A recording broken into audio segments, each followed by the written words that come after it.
जब अब्राहम बूढ़ा हो गया और यहोवा ने उसे सब बातों में आशीष दी, तब अब्राहम ने अपने उस दास से, जो उसने घर में पुरनिया और उसकी सारी संपत्ति का अधिकारी था, कहा, अपना हाथ मेरी जांघ के नीचे रख और मुझसे आकाश और पृथ्वी के परमेश्वर यहोवा की इस विषय में शपथ खा कि तू मेरे पुत्र के लिए कनानियों की लड़कियों में से, जिनके बीच में रहता हूँ, किसी को न ले आएगा, परंतु तू मेरे देश में मेरे ही कुटुंबियों के पास जाकर मेरे पुत्र इसहाक के लिए एक पत्नी ले आएगा। यदि वह स्त्री इस देश में मेरे साथ आना ना चाहे, तो क्या मुझे तेरे पुत्र को उस देश में जहाँ से तू आया है ले जाना पड़ेगा?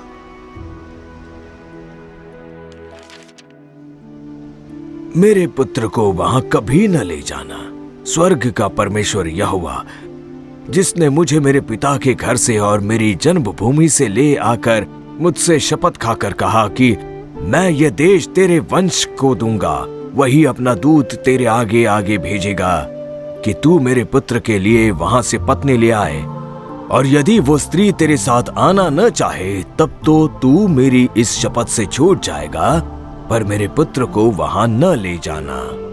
तब उस दास ने अपने स्वामी अब्राहम की जांघ के नीचे अपना हाथ रखकर उससे इस विषय की शपथ खाई।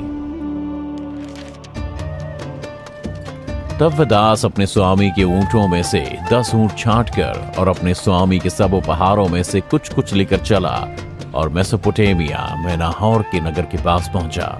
सांझ होने पर जब स्त्रियां पानी भरने को निकली, तब उसने अपने ऊंटों को नगर के बाहर एक कुएं के पास घुटनों के बल खड़ा कर दिया। और उस दास ने कहा, मेरे स्वामी अब्राहम के परमेश्वर यहोवा, आज मेरे कार्य को सफल कर और मेरे स्वामी अब्राहम पर कृपा कर। यहाँ मैं जल के इस सोते के पास खड़ा हूँ और नगर वासियों की बेटियां निकलकर जल भरने के लिए आ रही हैं।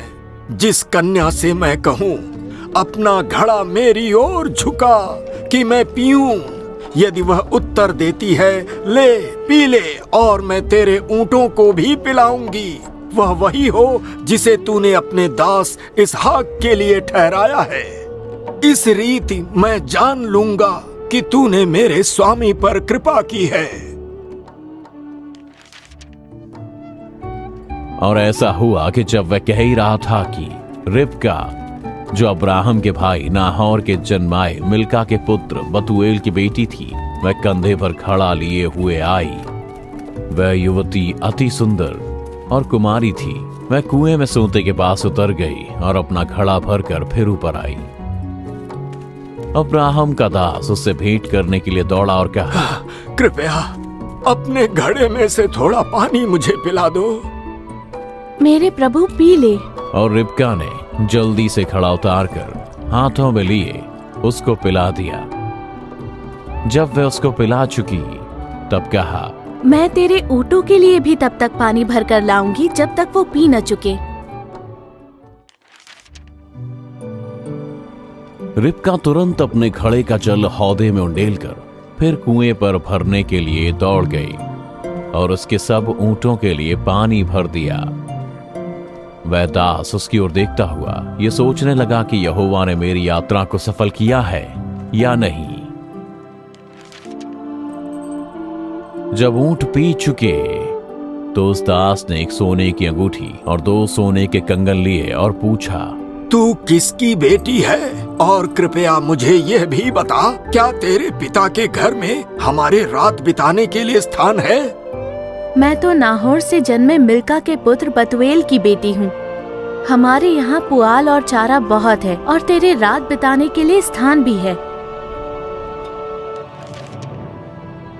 तब उस दास ने सिर झुकाकर यहोवा को दंडवत करके कहा, मेरे स्वामी अब्राहम का परमेश्वर यहोवा, जिसने मेरे स्वामी के प्रति अपने प्रेम को हटा नहीं लिया, धन्य हो।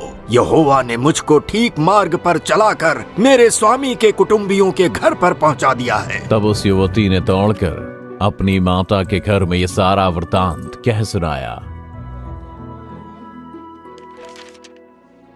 अब्राहम अब वृद्ध हो गया था और उसकी आयु बहुत थी, और यहोवा ने सब बातों में उसको आशीष दी थी। अब्राहम ने अपने उस दास से, जो उसके घर में पुरनिया और उसकी सारी संपत्ति पर अधिकारी था, कहा, अपना हाथ मेरी जांघ के नीचे रख और मुझसे आकाश और पृथ्वी के परमेश्वर यहोवा की इस विषय में शपथ खा कि तू मेरे पुत्र के लिए कनानियों की लड़कियों में से, जिनके बीच मैं रहता हूँ, किसी को न लाएगा, परंतु तू मेरे देश में मेरे ही कुटुंबियों के पास जाकर मेरे पुत्र इसहाक के लिए एक पत्नी ले आएगा। उत्पत्ति अध्याय 24 वचन 1 से 4।